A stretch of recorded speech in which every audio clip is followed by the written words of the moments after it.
முன்னொரு காலத்துல ராமு அப்படின்ற எலி வாழ்ந்து வந்துதான். அது எப்பவும் பால் கட்டிய மட்டுமே உணவா எடுத்துக்குமா. ராமுவோட அம்மா அது கிட்ட சொன்னாங்களாம், ராமு நீ பால் கட்டி சாப்பிடு, நான் வேணான்னு சொல்ல, ஆனா கூட கொஞ்சம் பழங்கள் காய்கறிகள் சத்தான உணவுகளும் கட்டாயம் நீ சாப்பிடணும் அப்படின்னு சொன்னாங்களாம். ஆனா அத ராமு கேட்கவே இல்லையா.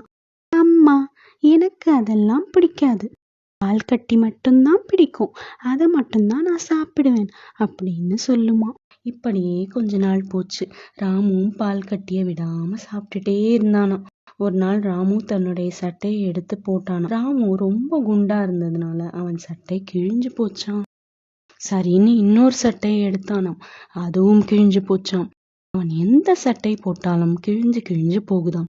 ராமு அழுதுகிட்டே அவன் அம்மா கிட்ட போய் சொன்னானாம், அம்மா, இந்த சட்டை எதுவும் எனக்கு பத்தல, எல்லாமே கிழிஞ்சு போச்சு அப்படின்னு.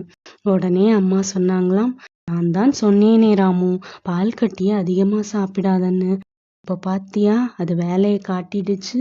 இனிமேலாவது பழங்கள் காய்கறிகள் சாப்பிட பழகு ராமு அப்படின்னு சொன்னாங்களாம்.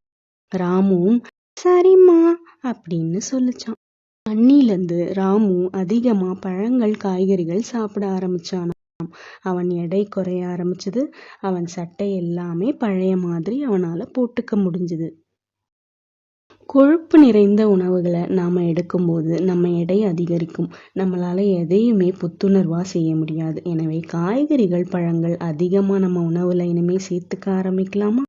அப்போதான் நம்மளால நாள் முழுவதும் புத்துணர்வோட நம்ம வேலைகளை செஞ்சுக்க முடியும். நன்றி.